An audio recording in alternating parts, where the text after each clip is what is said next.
जय माता रानी की भक्तों, आप सबका आपके अपने चैनल सुनीता भक्ति में हार्दिक स्वागत है। माँ जगदम्बे की कृपा आप और आपके समस्त परिवार पर बनी रहे। तो आइए भक्तों, माँ भगवती देवी का ध्यान करते हुए आज की पावन कथा को प्रारंभ करते हैं, जिसमें से साई भगवान विष्णु के कर्णमल में मधु और कैटभ की उत्पत्ति तथा उन दोनों का ब्रह्मा जी से युद्ध के लिए तत्पर होने का वर्णन किया गया है। और सभी पिछली कथाएं सुनने के लिए आप सभी भक्तजनों का धन्यवाद। तो आइए कथा को प्रारंभ करें।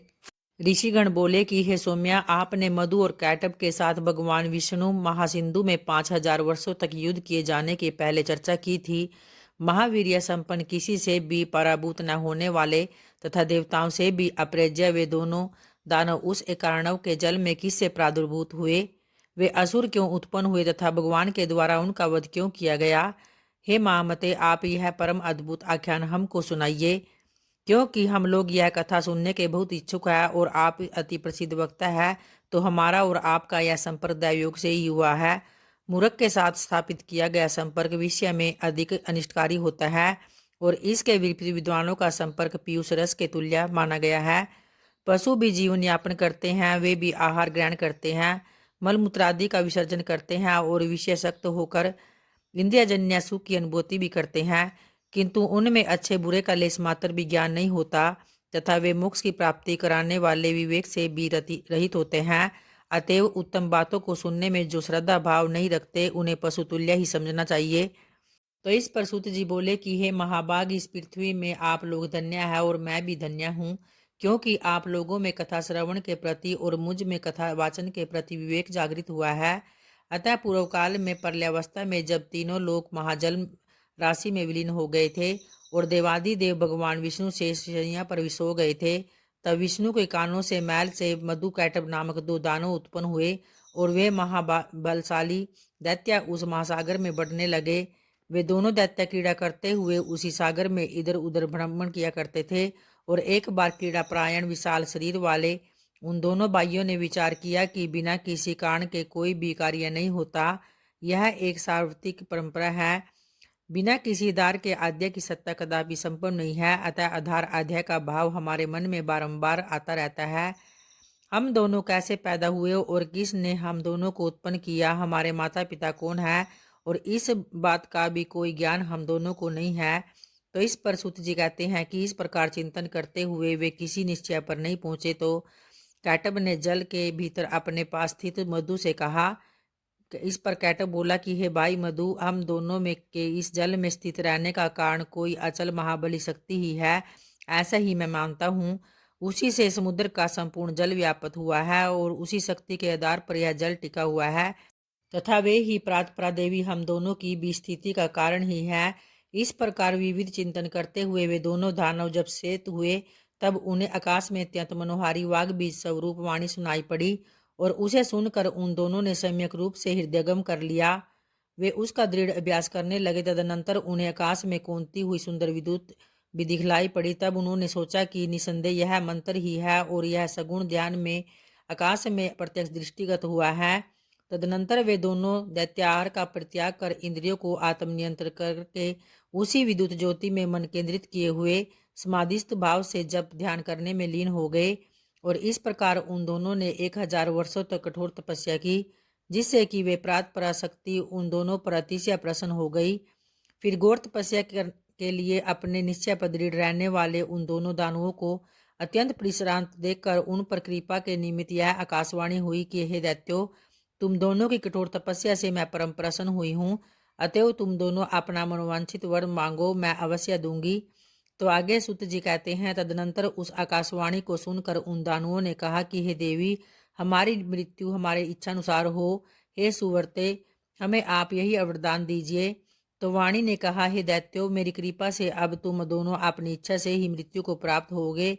दानव और देवता कोई भी तुम दोनों भाइयों को पराजित नहीं कर सकेंगे, इसमें कोई भी संदेह नहीं है। तो सुध जी बोले, भगवती से ऐसा वरदान प्राप्त कर वे दोनों दैत्या मंदोन्मत्त होकर उस महासागर में जलचर जीवों के साथ क्रीड़ा तत्पर हो गए। हे विप्रो, कुछ समय व्यतीत होने पर उन दानवों ने संयोगवश जगत सृष्टा ब्रह्मा जी को कमल के आसन पर बैठे हुए देखा और उन्हें देखकर युद्ध की लालसा से वे दोनों महाबली दैत्य प्रसन्न हो उठे और ब्रह्मा जी से बोले कि हे सुव्रत, आप हम लोगों के साथ युद्ध कीजिए, अन्यथा यह पद्मासन छोड़कर आप अविलंब जहाँ जाना चाहे वहाँ चले जाइए। यदि आप दुर्बल है तो इस शुभ आसन पर बैठने का आपका कोई अधिकार कहाँ है? कोई वीर ही है इस आसन का उपयोग कर सकता है। आप कायर हैं, अति शीघ्र इस आसन को छोड़ दीजिए। और उन दोनों दैत्यों की यह बात सुनकर प्रजापति ब्रह्मा चिंता में पड़ गए। तब उन दोनों बलशाली वीरों को देखकर ब्रह्मा जी चिंताकुल हो उठे और मन ही मन सोचने लगे कि मुझ जैसे तपस्वी इनका क्या कर सकता है। तो इस तरह से भक्तों, आज की चैत्र मास की कथा का अध्याय यहीं संपन्न होता है और आगे की कथा कल के अध्याय में जानेंगे। और आइए अब श्री दुर्गा सप्तशती पाठ को प्रारंभ करते हैं, जिसमें महर्षि का राजा सूर्त और समाधि को देवी की महिमा का वर्णन किया गया है। महर्षि मार्कंडेय जी बोले कि सूर्य के पुत्र सावर्णी की उत्पत्ति की कथा विस्तार पूर्वक कहता हूँ, सो ध्यान पूर्वक सुनो। पहले सवरोचिस नामक मनवंतर में चैत्रवंशी सूरत नाम के एक राजा थे, जो सारी पृथ्वी पर उनका ही राज्य था। वह प्रजा को अपने पुत्र के समान मानते थे, तो भी कोला विध्वंसी राजा उनके शत्रु बन गए। दुष्टों का दंड देने वाले राजा सूरत की उनके साथ लड़ाई हुई। कोला विध्वंसियों के संख्या में कम होने पर भी राजा सूरत युद्ध में उनसे हार गए और तब वह अपने नगर में आ गए। केवल अपने देश का राज्य ही उनके पास रह गया और वह उसी देश के राजा होकर राज्य करने लगे। किंतु उनके शत्रु ने उन पर वहां भी आक्रमण कर दिया। राजा को बलहीन देखकर उसके दुष्ट मंत्रियों ने राजा की सेना और खजाना अपने अधिकार में कर लिया। फिर राजा सूरत अपने राज्याधिकार को हार कर शिकार खेलने के बहाने घोड़े पर सवार होकर वहां से एक भयंकर वन की ओर प्रस्थान कर गए। और उस वन में उन्होंने महर्षि मेधा का आश्रम देखा। वहां मेधा महर्षि अपने शिष्यों तथा मुनियों से शोभित बैठे हुए थे और वहां कितने ही हिंसक जीव परम शांति भाव में रहते थे। राजा सूरत ने महर्षि मेधा को प्रणाम किया और महर्षि ने भी उनका उचित सत्कार किया। तब राजा सूरत महर्षि के आश्रम में कुछ समय तक ठहरे और अपने नगर की ममता के आकर्षण से राजा अपने मन में सोचने लगे कि पूर्व काल में पूर्वजों ने जिस नगर का पालन किया था वह आज मेरे हाथ से निकल गया और मेरे दुष्ट एवं दुरात्मा मंत्री मेरे नगर की अब धर्म से रक्षा कर रहे होंगे या नहीं। तो ऐसा जानकर मेरा प्रधान हाथी, जो कि सदा मद की वर्षा करने वाला और सिरवीर था, मेरे वैरियों के वश में होकर न जाने क्या दुख भोग रहा होगा। मेरी आज्ञाकारी नौकर, जो मेरी कृपा से धन और भोजन पाने से सदैव सुखी रहते थे और मेरे पीछे पीछे चलते थे, वह अब निश्चय ही दुष्ट राजाओं का अनुसरण करते होंगे तथा मेरे दुष्ट एवं दुरात्मा मंत्रियों द्वारा व्यर्थ ही धन को व्यय करने से संचित किया हुआ मेरा खजाना एक दिन अवश्य खाली हो जाएगा। तो इस प्रकार की बहुत सी बातें सोचता हुआ वह राजा निरंतर दुखी रहने लगा। और जब एक दिन राजा सूरत ने महर्षि मेधा के आश्रम के निकट एक वैश्य को देखा और राजा ने उससे पूछा कि भाई, तुम कौन हो, यहाँ तुम्हारे आने का क्या कारण है और तुम मुझे शोकग्रस्त अनमने से दिखाई देते हो, तो इसका क्या कारण है। इस पर राजा ने यह नम्र वचन सुन वैश्य से महाराज सूरत को प्रणाम करके कहा। तो इस पर वैश्य बोला, राजन, मेरा नाम समाधि है। मैं दन्यु के कुल में उत्पन्न एक वैश्य हूँ और मेरे दुष्ट स्त्री पुत्रादिकों ने लोभ से मेरा सब धन छीन लिया है और मुझे घर से निकाल दिया है। अब मैं इस तरह से दुखी होकर इस वन में चला आया हूँ और यहाँ रहता हुआ मैं इस बात को भी नहीं जानता कि अब घर में इस समय सब कुशल है या नहीं। यहाँ मैं अपने परिवार का आचरण संबंधी कोई समाचार भी नहीं पा सकता कि वह घर में कि इस समय कुशल पूर्वक है या नहीं। मैं अपने पुत्रों के संबंध में यह भी नहीं जानता कि वह सदाचारी है या दुराचार में फंसे हुए हैं।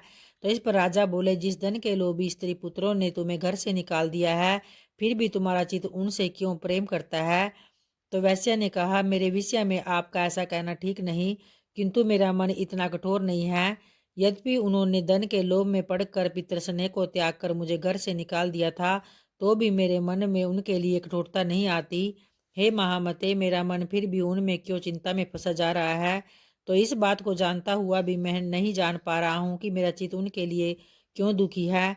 मैं उनके लिए लंबी लंबी सांसें ले रहा हूँ और उन लोगों में प्रेम नाम का कोई भी भाव नहीं है, फिर भी ऐसे निस्नेहियों के लिए मेरा हृदय कठोर नहीं होता।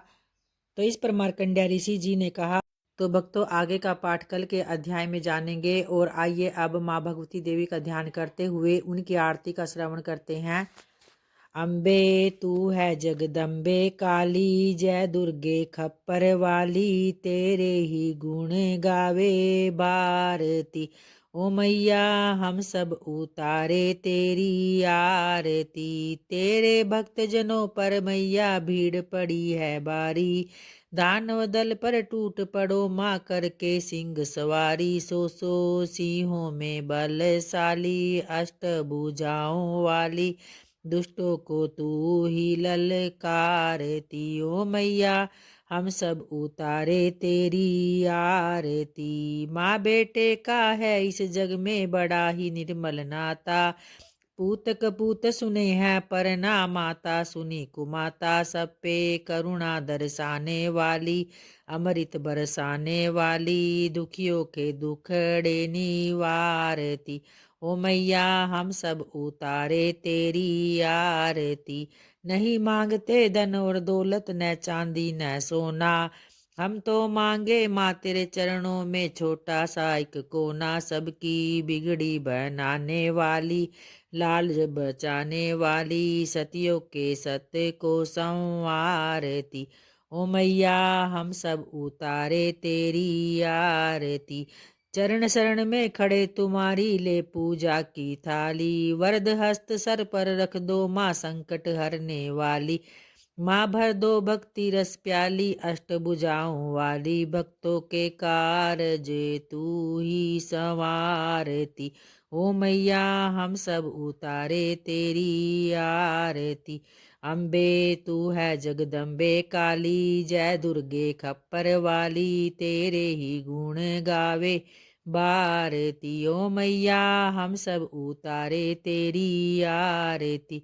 ओ मैया हम सब उतारे तेरी आरती। जय माँ दुर्गे।